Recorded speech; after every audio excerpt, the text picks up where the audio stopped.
wax. jëwriñ ci yor wàllum urbanisme. Balla Moussa Fofana. waaw nee na. attaques yi nga xamante ni moom Baye Mayoro def na ko ça n'engage que lui mais du loo xamante ni ça engage quand même ministère bi nga xamante ni moom la jiitu. moom la jiite autant pour moi. mu wax ne loolu nga xamante ni tey mooy kàddu yooyu nga xamante ni yëkkati na ko tegu ko fenn du ay kàddu yoo xamante ni yu ñu war a yëkkati naan nañu dàq ki nga xamante ni moo di le premier ministre. moom nag ministre bi nee na mi ngi koy condamner avec la plus grande fermeté de tels agissements. nee na li nga xamante ni tey moom la Baye Mayoro wax neexu ko. cautionné wu ko te mi ngi koy condamné.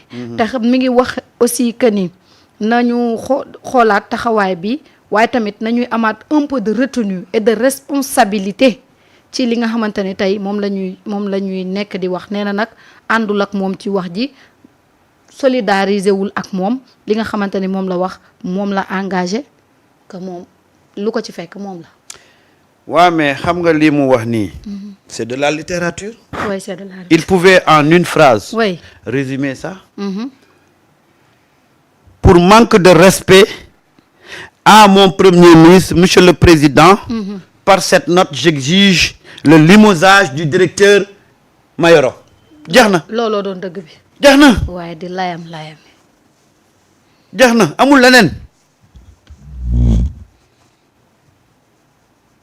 c'est ça c'est-à-dire que littérature bi mu ci def nii yëpp ak layam geeg jàppal bàyyi kenn xamut ay je me désolidarise ak ay yooyu yëpp xam nga di jaxase nit ñi di lëndëmal seen xel ak gars yi nañu bàyyi mbiru tappale nañu bàyyi mbiru tappale gis nga ay waay dëggoo neex aka neex Marieta gis nga yàlla bu la dimbalee ba nga démystifier le pouvoir démystifier l'argent taxawaay bu dëgg du poser problème waaye xam nga ne communiqué bii mu bind nii avec toute cette littérature là ah on n'en a pas besoin on n'en a pas besoin une seule phrase pouvait résumer ça dëgg la de ñàkk respecté bi mu ñàkk respecté suma premier ministre di sama patron moom en tant que un directeur bu bokk ci suma département monsieur le président je demande à ce que ce monsieur là soit limogé loolu courage moo koy def. Boy Baar. courage a koy def. ah oui nga wax ni il faut être courageux. ah jeex na waaye nag boo fi nekkee waaye nekk fi naan ay jëmbat désolidaire. waaye yow désolidaire li mu wax engagé wul mais. ñun xam nañ li muy wax nii il nous apprend rien. rien du tout. il nous apprend rien. dara jàngal andiwu ko lu bees ci li mu wax. moo tax nag dëggu ci penc mi guddi yi ñu toll nii Marieta. ak ka jafe.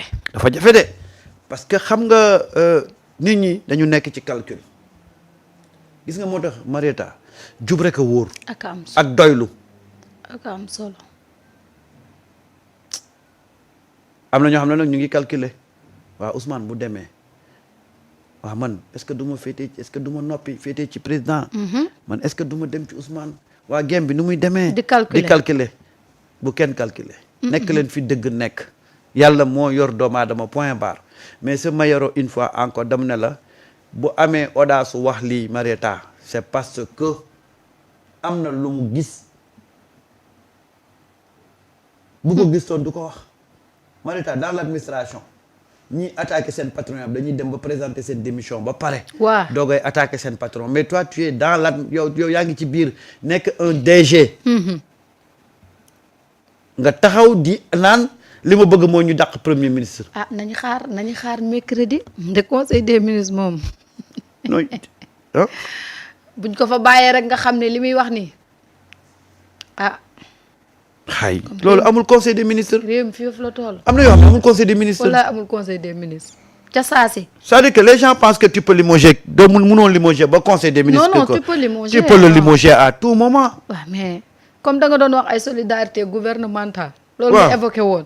lii de du solidarité gouvernementale parce que mënoo nekk yow tam ci biir gouvernement bi. waaw di bëgg yow ñu dàq premier ministre te yow premier ministre li muy liggéeyoo ko. xam nga merci Amadou El Hadj Amadou Diaw. da ngay xool jamonoy Macky Sall. Fatou Tambédou waaw dafa attaqué woon Diène Farba Sarr. Fatou Tambédou dafa nekkoon ci tutelu Diène Farba Sarr. dañ ko dàq. moo am dëgg wala amul dëgg Macky Sall n'a pas cherché de midi à 14h. waaye comme attaqué na Diène Farba nekk ministre de tutelle am. il fallait dàq ko. ñu dàq ko. immédiately lañ ko dàq. parce que loolu la ñu xam.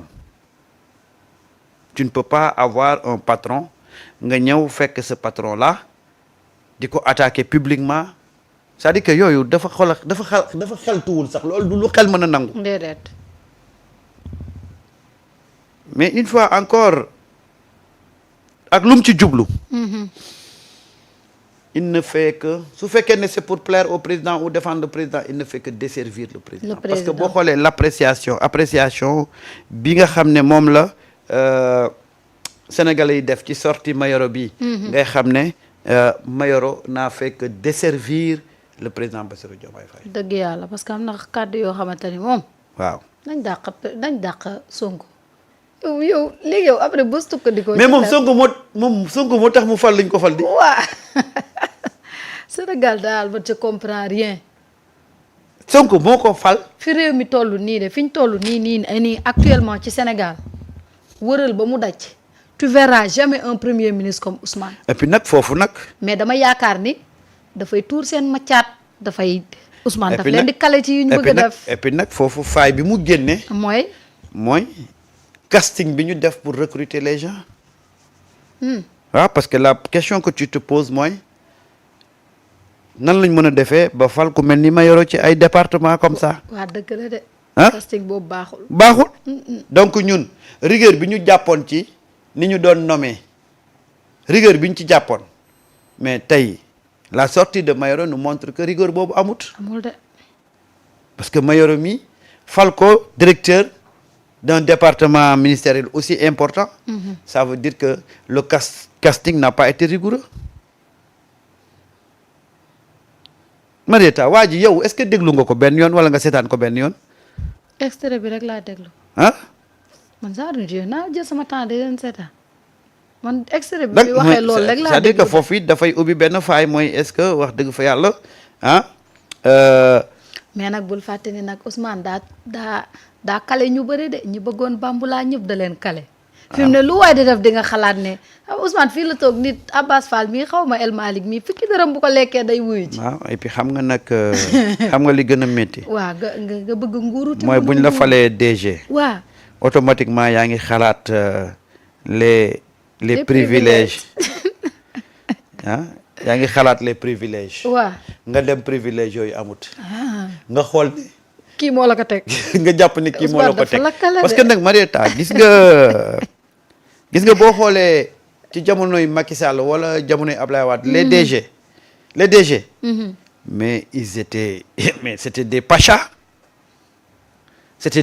être directeur d'une société nationale. heure bu la neexee nga voyager tu as des voitures yoo xam ne dañ koy feesal ak carburant xam nga nga nekk ci benn bambula boo xam ne extraordinaire tu te permets même de créer des marchés pour nga enrichir. waaw léegi nag loolu yëpp Ousmane ñëw rek. waaw foqati ko. voilà ni leen ku nekk yamal ci sa salaire bi nga xam ne moo tax ngay liggéey. ñu lay fay loolu moo leen métti. loolu day dagg xol te ñoom ñi ngi doon xalaat ni non su ma yeggee foog ma teg lii foog. xam nga gars yi Ousmane ñi ko mere bëri na de. waaw xam nga tey ba dama lay jox benn exemple. oui. tey da ngay nekk benn directeur d'une société. Marieta da ngay xool bu weeri koor jotaan pañe ndogu yi. waaw ak di organiser ay ndogu de solidarité. Marieta yooyu c'était des marchés yoo xam ne directeur bi da ci doon enrichir. billaay.